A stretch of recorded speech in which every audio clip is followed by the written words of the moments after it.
Hello, and thank you for joining Shelley Howard and College Ready. I am super excited to share with you 5 easy things that you need to know and can do right now to get you or your student in college. When I say easy, that's kind of a relative term, but in the scheme of things of overwhelm and unsurety, if you could just follow these 5 things. First, most important, have a plan. There's nothing more important in the college admission process. Having a plan can mean the difference of getting in or not getting into college. What do I mean by having a plan? Well, first, you need to create your academic plan. What does that look like? How many rigorous classes will you take? How many do you want to take? In other words, do you want to take dual enrollment? Do you want to take college classes, community college? Do you want to take AP, IB, college prep, honors? All of these should be a choice. Sometimes students feel like, do I have to? I hear that often. No, you don't have to. You get to. You can choose to take as much rigor as you want. Did you know that your high school does not have the same classes as a high school down the street? Your school may have 10 AP classes where another school may not have any. But a college knows if you can take this many rigorous classes, they want you to take this many rigorous classes.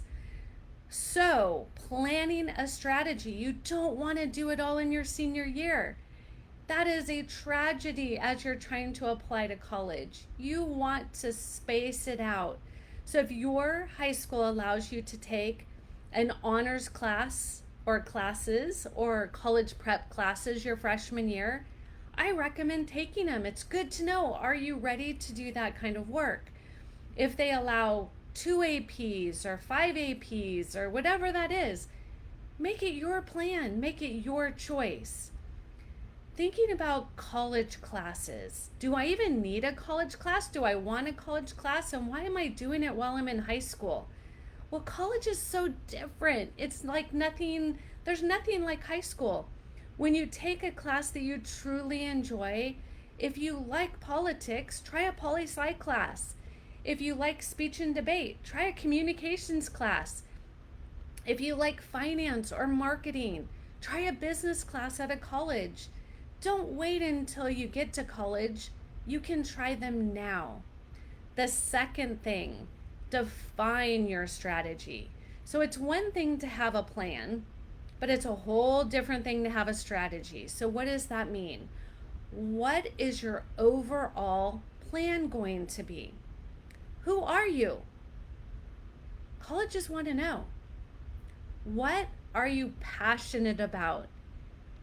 Do you know? Do you have an idea? Do you know how to figure that out? We can help you do that. I know it's hard to imagine, but life outside of the cell phone and the computer is so amazing, and you will find your passion, but you must seek it.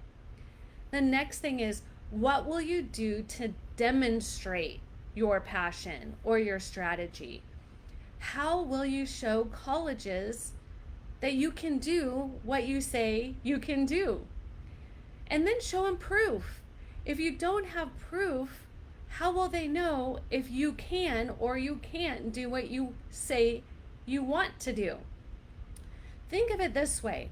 If your strategy is to be an advocate, say you want to go into law and you have a huge passion for all things advocacy, and you are one of those students who just get fired up. You want to protest, you want to debate, you want your voice heard, then I recommend showing them by either volunteering something political or something in your community, or taking a class in speech and debate or politics.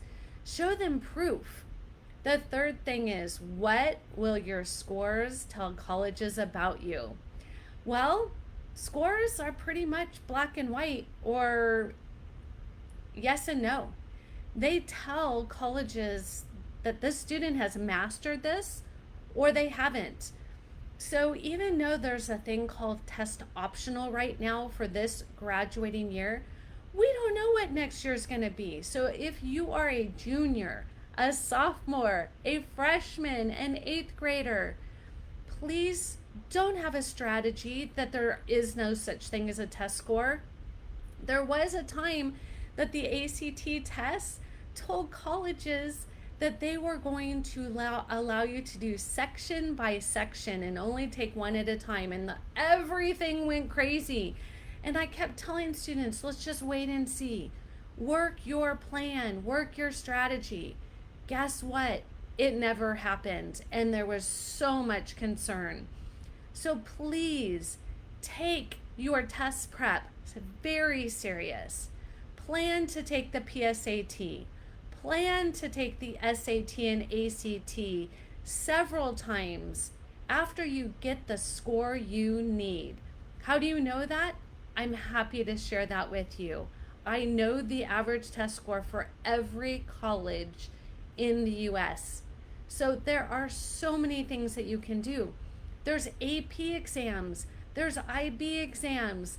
These things are not going away. SAT 2, very important if you want to be unique and have your own strategy. Number 4, how will you pick your schools? This is so critical. If there's one thing out of all of these 5 that is more important than all of them, well, of course you need the GPA, is pick the right schools, because the right schools give you the right academic fit, social fit, and financial fit. What do I mean by that? Your academic fit is based on your GPA and your rigor. This school will keep you challenged, will keep you learning, will be at the right pace. That's not every college. Then you have the social fit. This does not mean the party scene. This means, are your people at that school? If you are competitive and if you like fighting for every A, you need to be at a school like that. But if you don't, that could be a big problem for you. So please pick the right school. Then there's the financial fit. It terrifies me when parents say, you know what, if they get in, we'll just wait and see. Well, what are you going to wait and see after they get in?